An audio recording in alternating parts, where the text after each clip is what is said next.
ચાલો વિદ્યાર્થી મિત્રો, નમસ્કાર. તો લાસ્ટ લેક્ચરની અંદર વિદ્યાર્થી મિત્રો આપણે વાત કરતા હતા.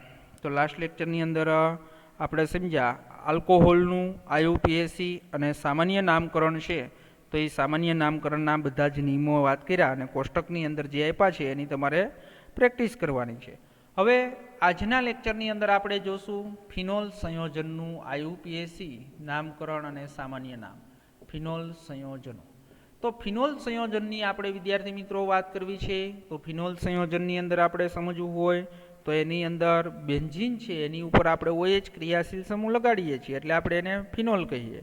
અને ફિનોલ છે એનું આયુપીએસી નામ તરીકે પણ છે એ શું કરવામાં આવ્યું છે, સ્વીકારવામાં આવેલું છે. એટલે બેન્ઝીન છે એ બેન્ઝીન ઉપર તમે OH ક્રિયાશીલ સમૂહ લગાડો એટલે આપણો છે જે સંયોજન છે એ ફિનોલ. તો ફિનોલનું સામાન્ય નામકરણ અને આયુપીએસી નામકરણ બંને છે એ શું સ્વીકારવામાં આવ્યું છે, તો બંને છે એ ફિનોલ સ્વીકારવામાં આવેલું છે. ઓકે, હાલો. તો ત્યાર પછી એની અંદર વાત કરીએ વિસ્થાપિત બેન્ઝીન હોય તો વિસ્થાપિત ફિનોલ. તો વિસ્થાપિત બેન્ઝીન છે એની અંદર જો જુદા જુદા ક્રિયાશીલ સમૂહ જોડાયેલા હોય તો એનું નામકરણ કેવી રીતે કરવું, આયુપીએસી નામકરણ અને સામાન્ય નામકરણ. તો એની અંદર પણ વાત કરી દઈએ. જો અહીંયા CH3 જોડાયેલ હોય અને અહીંયા OH હોય એટલે આને તો આપણે શું કહેશું, ફિનોલ. એટલે અહીંયા છે એ શું કહેશું આપણે, 1 નંબર જે OH ક્રિયાશીલ સમૂહ છે તો એ જે કાર્બન સાથે જોડાયેલ છે તો એને તો શું આપશું, 1 નંબર. પણ 2 નંબર ઉપર શું આવ્યું, મિથાઇલ. એટલે એનું જો આયુપીએસી નામકરણ કરવું હોય તો આયુપીએસી નામકરણ શું થશે, 2-મિથાઇલ ફિનોલ. શું નામ થાય આનું, 2-મિથાઇલ ફિનોલ. ઓકે. અને જો એક CH3 ગ્રુપ હોય અને એક OH હોય તો એને કહેવાય ક્રેસોલ. પણ ક્રેસોલ છે એની અંદર પણ આપણે ખબર હોવી જોઈએ કે ભાઈ ક્રેસોલ છે તો એની અંદર ક્રેસોલની અંદર જો આ જે આપણું ક્રિયાશીલ સમૂહ હોય તો એ ક્રિયાશીલ સમૂહ ક્યાં સ્થાન ઉપર જોડાયેલું છે, ઓર્થો સ્થાન ઉપર. તો આનું સામાન્ય નામકરણ શું થશે વિદ્યાર્થી મિત્રો, ઓર્થો ક્રેસોલ. શું થશે એનું સામાન્ય નામકરણ, ઓર્થો ક્રેસોલ. તો એવી જ રીતે બીજું ઉદાહરણ આપું તો એની અંદર પણ તમને ખબર જ છે એ નામકરણ પણ આવડે. પહેલાં તો જો આયુપીએસી નામકરણ એટલે 1, 2, 3 3 ઉપર કોણ આવ્યું, મિથાઇલ. એટલે આનું આયુપીએસી નામકરણ શું થશે તો કે 3-મિથાઇલ ફિનોલ. શું થશે, 3-મિથાઇલ ફિનોલ. અને સાથે સાથે વાત કરીએ આપણે તો 3-મિથાઇલ છે એ ફિનોલ છે અને આ ક્યુ સ્થાન હોય, ઓર્થો. આ ક્યુ હોય, મેટા. એટલે જો એનું સામાન્ય નામકરણ કરવું હોય તો એને શું કહેવાય, મેટાક્રેસોલ. શું કહેવાય એને, મેટાક્રેસોલ. તો એવી જ રીતે હવે પેરાક્રેસોલ પણ આવડે કે ન આવડે તમને, તો એની અંદર ત્રીજું ઉદાહરણ આપ્યું છે પેરાક્રેસોલનું. એટલે અહીંયા શું થશે, CH3 અને અહીંયા OH. એટલે અહીંયા શું થશે તો અહીંયા છે એ શું થશે, સામાન્ય નામકરણ આનું પેરાક્રેસોલ થશે. ઓકે. અને બીજી આપણે વાત કરીએ તો એની અંદર શું આનું આયુપીએસી નામકરણ છે એ 1, 2, 3, 4. એટલે શું થશે, 4-મિથાઇલ ફિનોલ. શું થશે, 4-મિથાઇલ ફિનોલ. આવડે બધાને, હાલો. એવી જ રીતે જો 2 OH ક્રિયાશીલ સમૂહ જોડાયેલા હોય એના પણ આપણે સામાન્ય અને આયુપીએસી નામ આપ્યા છે તો એ જોઈ લઈએ. તો એની અંદર 2 OH ક્રિયાશીલ સમૂહ જોડાયેલા હોય, કેવા, 2. તો અહીંયા OH ક્રિયાશીલ સમૂહ અને અહીંયા OH ક્રિયાશીલ સમૂહ. તો આનું સામાન્ય નામ તો યાદ જ રાખવું પડે. આનું સામાન્ય નામ છે કેટેકોલ.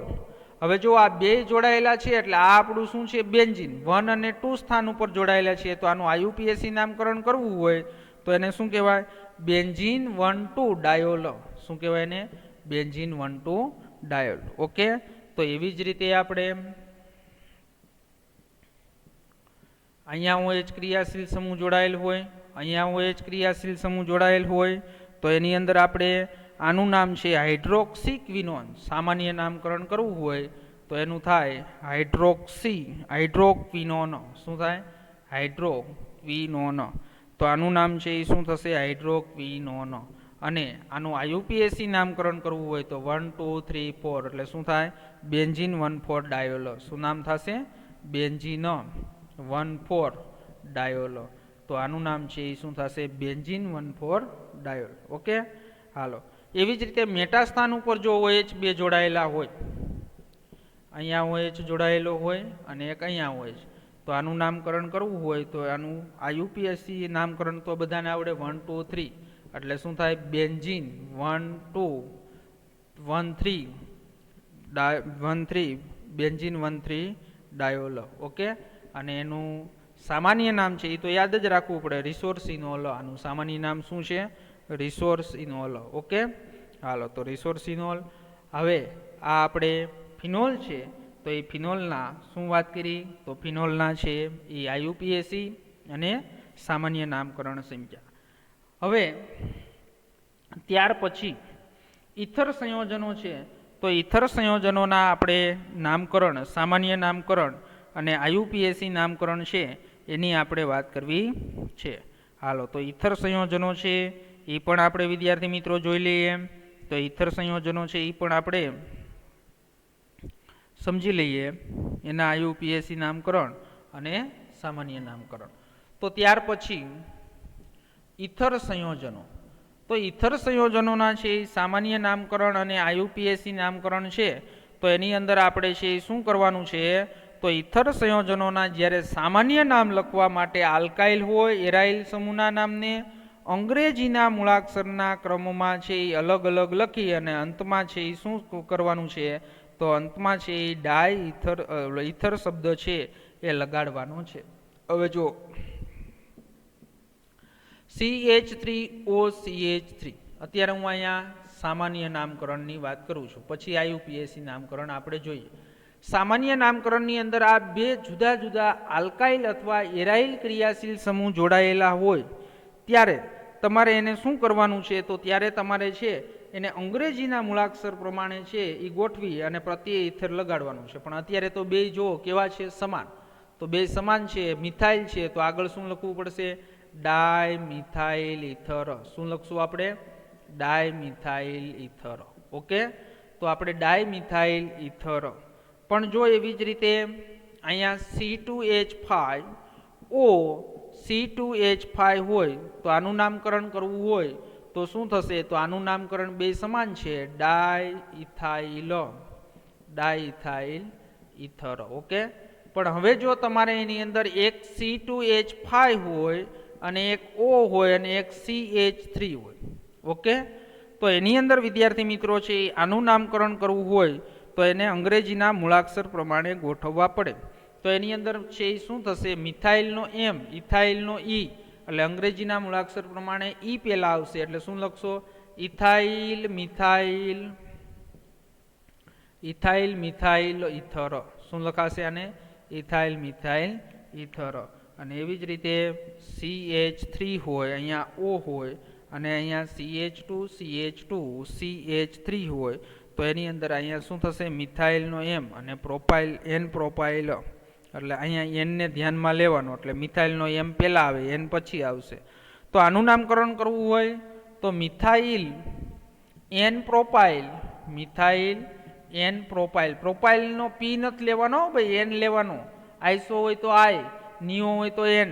તો મિથાઇલ N પ્રોપાઇલ ઇથર આ આપણે સામાન્ય નામની વાત કરી. ઓકે, હવે આપણે આના આઈયુપીએસી નામ આપણે સમજવા છે તો એની અંદર તમને બધાને ખબર છે કે જો આપણે આઈયુપીએસી નામ લખવા હોય તો એની અંદર આઈયુપીએસી નામકરણ પદ્ધતિની મુજબ ઇથેરના હાઇડ્રોકાર્બનના વ્યુત્પન્ન માનવામાં આવે છે અને હાઇડ્રોજન પરમાણુનું વિસ્થાપન છે OR સમૂહ વડે થયું હોય તો જ્યાં R અને R અનુક્રમે આલ્કાઇલ એલાઇલ સમૂહ છે અને મોટા સમૂહને જનક હાઇડ્રોકાર્બન તરીકે પસંદ કરવામાં આવશે અને બાકીનો એક જે હાઇડ્રોકાર્બન વિધો એના પ્રત્યે શું લાગશે તો બધાને ખબર છે કે 11મા ધોરણની અંદર ભણી ગયા ઇથર સંયોજન હોય પ્રત્યે શું લાગે તો પ્રત્યે છે આલ્કોક્સી.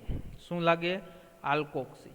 તો એની અંદર આપણે આનું નામકરણ કરવું છે તો આ મિથેન અને આ એને O જોડી દો એની સાથે તો O જોડી દેશો તો એનો મિનિંગ શું થશે તો એનો મિનિંગ શું થશે મિથોક્સી મિથેન એટલે આ હાઇડ્રોકાર્બન આનું નામ મિથોક્સી ને આનું નામ મિથેન. તો આઈયુપીએસી નામકરણની વાત કરીએ તો આઈયુપીએસી નામકરણની અંદર આનું નામ શું થશે મિથોક્સી મિથેન. ઓકે, હાલો પછી આનું નામકરણ આવડે, બે સરખા છે એટલે તમે એમ કહેશો ઇથોક્સી ઇથેન. ઇથોક્સી શું કહેશો? ઇથેન. પરંતુ જ્યારે બે જુદા જુદા કાર્બન શૃંખલા હોય, આલ્કાઇલ ગ્રુપ હોય, ત્યારે શું કરવું? આને તમે કહો તો ઇથોક્સી કહેવાય, આ લખો તો મિથોક્સી કહેવાય. તો એનો પણ નિયમ છે વિદ્યાર્થી મિત્રો. આ ખાસ એક વસ્તુ યાદ રાખજો કે જેમાં જે શું હોય, તો જેમાં છે એ મોટો આર હોય એ સમૂહને જનક હાઇડ્રોકાર્બન તરીકે પસંદ કરવામાં આવશે. તો એ જનક હાઇડ્રોકાર્બન તરીકે પસંદ કરવામાં આવશે એટલે જે લાંબી કાર્બનની શૃંખલા હોય એને પાછળ લખાશે અને આગળ છે એ શું લખાશે? તો આગળ છે ઓક્સી લાગશે પ્રત્યે, એટલે શું થઈ જશે? Methoxy ethane. શું થશે? Methoxy ethane. ઓકે. હવે જો આનું નામકરણ કરવું હોય તો આની અંદર અહીંયા આ બાજુ આરમાં 3 કાર્બન છે, આ બાજુ 1 કાર્બન છે. તો આને શું કરવાનું? તો આને છે એ જનક હાઇડ્રોકાર્બન પરમાણુ લેવાનો છે. એટલે અહીંયા તમે નામ આપો 1 2 3, એટલે પેલા કાર્બન ઉપર કયું ક્રિયાશીલ સમૂહ જોડાયેલું છે? OCH3 ને શું કહેવાય? મિથોક્સી.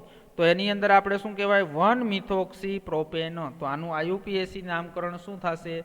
1 methoxy propane. ઓકે. તો વિદ્યાર્થી મિત્રો, ઈથરનું જે નામકરણ છે એ ખાસ સમજવાનું છે, એના બધા જ નિયમો છે એ સમજવાના છે. તો એની અંદર બાકીનો એક કોયડો આપેલો છે, તો એ કોયડો સમજાવી દઉં અને લખાણ સંબંધિત પ્રશ્નો છે એ તમારે હોમવર્કની અંદર છે એ નામકરણના બધા જ નિયમો સમજાવ્યા એના ઉપરથી તમારે સમજવાના છે. ઓકે. હાલો, પેલું સંયોજન છે એનું નામકરણ સમજાવી દઉં તમને. CH3 CHCl CH3 CH3 CH3 CH2OH. Okay. હાલો, હવે એની અંદર આપણે નામકરણ સમજવું છે. તો એની અંદર ખબર છે OH ક્રિયાશીલ સમૂહ, એટલે અહીંથી નંબર આપવા જોશે 1 2 3 4 5. હવે જો જુદા જુદા વિસ્થાપિત સમૂહ જોડાયેલા છે. ક્લોરીનનો શું થશે? C. મિથાઇલનો M. એટલે પેલા કોનું નામ આવશે? ક્લોરીનનું. એટલે શું થશે? 4 ક્લોરો. શું થશે? 4 ક્લોરો. પછી એની અંદર તમને ખબર આ બે સરખા છે એટલે શું લખાશે? 2 3 ડાયમિથાઇલ. 2 3 ડાયમિથાઇલ. લાંબી કેટલા કાર્બનની શૃંખલા? પેન્ટેન. એટલે શું થશે? Pentane 1 all. શું થશે? Pentane 1 all. ઓકે. આવડે બધાને નામકરણ. હવે એવી જ રીતે બીજું તમને શું આપ્યું છે? તો એ બીજું ઇથર સંયોજનનું આપ્યું છે, એ પણ તમને સમજાવી દઉં. CH3 CH3 O CH2 CH3. હાલો, આ બાજુ કેટલા કાર્બન? 2. આ બાજુ ઓક્સિજનની 3. તો આને શું કરવાનું? જનક હાઇડ્રોકાર્બન પરમાણુ છે એ લખવાનો. તો આ પેલા કાર્બન ઉપર શું જોડાયેલું છે? ઇથોક્સી. તો શું નામ થશે? કેટલા? 1 2 3 કાર્બન થયા. એટલે બીજા કાર્બન ઉપર આ કયું ગ્રુપ આવ્યું? ઇથોક્સી. તો એને શું કહેવાય? 2 ઇથોક્સી પ્રોપેન. શું નામ થશે આનું? 2 ઇથોક્સી પ્રોપેન. ઇથરનું ખાસ સમજો વિદ્યાર્થી મિત્રો. તો આનું નામ થશે 2 ઇથોક્સી પ્રોપેન. જો આ 3 કાર્બન છે એને જનક કાર્બન પરમાણુ સાથે નામકરણ કરવાનું. એટલે બીજા કાર્બન ઉપર આ OC2CH3 ને શું કહેવાય? ઇથોક્સી. એટલે 2 ઇથોક્સી પ્રોપેન. ઓકે. હાલો, તો એવી જ રીતે ત્યાર પછી એક ફિનોલનું નામકરણ છે. તો ફિનોલનું નામકરણ પણ જોઈ લઈએ. તો અહીંયા OH, અહીંયા CH3 અને અહીંયા CH3. ઓકે. હાલો, તો વિદ્યાર્થી મિત્રો એની અંદર તમને ખબર જ છે 1 2 અહીંયા 1 2 3 4 5 6 2 અને 6 ઉપર ડાયમિથાઇલ, એટલે 2,6 ડાયમિથાઇલ ફિનોલ. શું નામ થાય? 2,6 ડાયમિથાઇલ. 2,6 ડાયમિથાઇલ શું થશે? ફિનોલ. ઓકે. આવડે બધાને કમ્પ્લીટ. અને ત્યાર પછીનું એક આપ્યું છે, તો એ પણ આપને ઇથર સંયોજનો છે. તો એ ઇથર સંયોજનોનું એક નામકરણ આપેલું છે. હાલો, અહીંયા છે NO2 ગ્રુપ. કયું છે? NO2. અને અહીંયા O C2H5. એટલે આને શું કહેવાય? ઇથોક્સી. તો અહીંયા 1 અને 2. તો શું થશે? 1 ઇથોક્સી. 1 ઉપર શું છે? ઇથર, એટલે 1 ઇથોક્સી. પછી 2 ઉપર નાઇટ્રો, એટલે 2 નાઇટ્રો. પછી આનું નામ શું થાય? સાયક્લોહેક્ઝેન. 2 nitro cyclohexane. હેક્ઝેન. તો હવે કોઈ પણ નામકરણ આપે તો આપને આવડવું જોઈએ. ઓકે, તો આલ્કોહોલ, ફિનોલ અને ઇથર ત્રણ સંયોજનો છે. તો એ ત્રણ સંયોજનોના આપણે શું સમજ્યા? તો ત્રણ સંયોજનોના છે એ આપણે IUPAC નામકરણ અને સામાન્ય નામકરણ સમજ્યા. અને ત્યાર પછી એવું જ સંયોજન તમને આપેલું છે, તો એ સંયોજનની અંદર તમારે લખાણ સંબંધિત પ્રશ્નની અંદર 5 બંધારણ આપેલા છે. તો એનું તમારે શું કરવાનું છે? તો એનું તમારે છે એ નામકરણ છે, એ નામકરણ હોમવર્કની અંદર છે એ કરવાનું છે. હવે આપણે ક્રિયાશીલ સમૂહો છે, તો એ ક્રિયાશીલ સમૂહના બંધારણો છે, તો એ બંધારણોની આપણે વાત કરવાની છે. તો એ ક્રિયાશીલ સમૂહના જે બંધારણો આપેલા છે, તો એ બંધારણો છે એ આપણે સમજી લઈએ. બંધ કોણ કેટલાનો હોય, બંધ લંબાઈ કેટલાની હોય, એની અંદર સંકરણ કયું હોય, તો એ બધું આપણે સમજવાનું છે. હાલો, તો ત્યાર પછીનો ટોપિક આપણે વાત કરીએ. તો ત્યાર પછીના ટોપિકની અંદર છે ક્રિયાશીલ સમૂહના બંધારણો. શેની વાત કરવાની છે? ક્રિયાશીલ સમૂહના બંધારણો. તો ક્રિયાશીલ સમૂહના છે એ બંધારણોની આપણે વાત કરીએ. તો ક્રિયાશીલ સમૂહના બંધારણની અંદર કે ભાઈ પેલું આલ્કોહોલની વાત કરીએ. તો આલ્કોહોલ સંયોજન છે. કયું સંયોજન છે? આલ્કોહોલ સંયોજન. તો આલ્કોહોલ સંયોજન હોય તો એની અંદર ઓક્સિજન પરમાણુ અને કાર્બન પરમાણુ સાથે છે એ કેવા બંધથી જોડાયેલા હોય? તો એ સિગ્મા બંધથી છે એ જોડાયેલા હોય છે. અને જે કાર્બન પરમાણુ છે એ કયું સંકરણ હોય? sp3 સંકરણ હોય છે. તો એની અંદર આપણે એક સામાન્ય ઉદાહરણ મિથેનોલનું ઉદાહરણ લઈએ. તો એની અંદર આપને ખબર છે કાર્બન, હાઇડ્રોજન, અહીંયા હાઇડ્રોજન, અહીંયા ઓક્સિજન અને ઓક્સિજન સાથે અહીંયા હાઇડ્રોજન જોડાયેલો હોય. તો હવે આ જે સંયોજન છે, તો એ સંયોજનની અંદર આપણે વાત કરીએ. તો એની અંદર બંધ લંબાઈ, બંધ કોણ અને એના સંકરણની વાત કરીએ. તો એની અંદર તમને બધાને ખબર છે કે આ કાર્બન છે એનું સંકરણ કયું થાય? સિંગલ બંધથી જોડાયેલ છે એટલે એનું સંકરણ શું થશે? sp3 સંકરણ થશે. હજી આ કાર્બન પાસે 2 છે એ શું હોય? અબંધકારક ઇલેક્ટ્રોન યુગ્મ હોય. તો એની અંદર ઓક્સિજન અને હાઇડ્રોજન વચ્ચેની જે બંધ લંબાઈ છે એ કેટલા પાઇકોમીટરની હોય? તો કે 96 પાઇકોમીટરની હશે. અને જ્યારે કે ભાઈ કાર્બન, તો એની અંદર ઓક્સિજન અને કાર્બન વચ્ચેની જે બંધ લંબાઈ છે એ કેટલા પાઇકોમીટરની? 142 પાઇકોમીટરની હોય. કાર્બન, ઓક્સિજન અને હાઇડ્રોજન વચ્ચેનો જે આ બંધ કોણ છે એ સંકરણ છે એ તમને ખબર છે. પણ આને તમે છે એ કેટલા? 108.9 અંશનો હોય આ બંધ કોણ. ઓકે, તો આ બંધારણ છે એ કોનું દોર્યું? આપણે મિથેનોલનું છે એ બંધારણ દોર્યું. સમજણ પડી? હાલો, તો એવું જ એક છે શેની અંદર વાત કરીએ. તો એની અંદર તમને બધાને ખબર છે કે આ બંધ કોણ છે આલ્કોહોલનું, પહેલાં બધું તમને સમજાવી દઉં. આ બંધ કોણ છે એ ખરેખર કેટલા સંકરણ છે એ sp3 હોય તો તમને બધાને ખબર છે 109 અંશ અને 28 ડિગ્રીનો બંધ કોણ હોવો જોઈએ. પણ એટલો નથી, જો એના કરતાં ઓછો છે. એનું કારણ શું છે? તો એ આપણે 11મા ધોરણની અંદર ભણી ગયા. અહીંયા 2 અબંધકારક ઇલેક્ટ્રોન યુગ્મ હોવાના કારણે અબંધકારક ઇલેક્ટ્રોન યુગ્મ વચ્ચે શું થશે? તો સૌથી વધુ અપાકર્ષણ થશે. તો એ અપાકર્ષણના કારણે છે એ બંધકોણ છે એ ઘટી અને કેટલો થઈ જાય છે? 108.9 અંશ છે એ બંધકોણ થાય છે. તો આ શેની વાત કરીએ આપણે વિદ્યાર્થી મિત્રો? આલ્કોહોલની વાત કરી. શેની વાત કરી? આલ્કોહોલ. તો બીજું સંયોજન આપણે સમજવું છે ફિનોલ. કયું સંયોજન સમજવું છે? ફિનોલ. ફિનોલ એટલે તમને બધાને ખબર છે બેન્ઝીન સાથે શું જોડાયેલું હોય? OH ક્રિયાશીલ સમૂહ જોડાયેલું હોય. આ ઓક્સિજન અને ઓક્સિજન સાથે છે એ શું જોડાયેલું હોય? હાઇડ્રોજન. હવે એની અંદર ઓક્સિજન અને હાઇડ્રોજન છે એ જોડાયેલા છે. તો એની અંદર અહીંયા 1-2 શું હોય? અબંધકારક ઇલેક્ટ્રોન યુગ્મ હોય. તો એની અંદર આ જે કાર્બન અને ઓક્સિજન વચ્ચેની બંધ લંબાઈ તમને ખબર છે કે આ આંશિક દ્વિબંધ હોય ને એના સંસ્પંદન બંધારણમાં. એટલે જુઓ, આ 100 ને કાર્બન અને ઓક્સિજન છે એ જે આલ્કોહોલમાં બંધ લંબાઈ 142 પાઇકોમીટર હતી, એના કરતાં અહીંયા બંધ લંબાઈ તમને બધાને ખબર છે કે આ કાર્બન છે એ કેવું સંકરણ છે? તો આ કાર્બન છે એ sp2 સંકરણ ધરાવે છે. તો sp2 સંકરણના કારણે શું થશે? તો sp2 સંકરણના કારણે છે એની બંધ લંબાઈ છે એ કેવી હોય? ટૂંકી હોય. તમને બધાને ખબર છે sp3 કરતાં sp2 માં બંધ લંબાઈ ટૂંકી હોય અને sp છે એની અંદર એના કરતાં પણ બંધ લંબાઈ ટૂંકી હોય. એટલે આ જે બંધ લંબાઈ છે એ 142 પાઇકોમીટર કરતાં ઓછી, એટલે 100 ને કેટલી થઈ? 36 પાઇકોમીટર થાય. અને આવડો આ જે બંધકોણ છે તો એ બંધકોણ છે એ પણ કેટલા અંશનો છે?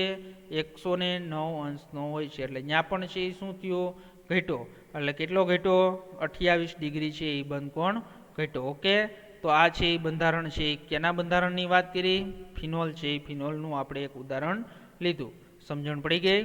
હાલો, તો એની અંદર હવે આપણે એક છે એ ઇથર સંયોજનો છે એની વાત કરીએ. પણ આમાં જો ટેક્સ્ટબુકમાં આપ્યું છે સમજાય દો. ફિનોલમાં જે OH સમૂહ છે એ એરોમેટિક વલયના sp2, તો આ બધાય ખબર છે, sp2 સંકૃત કાર્બન સાથે જોડાયેલ હોય છે.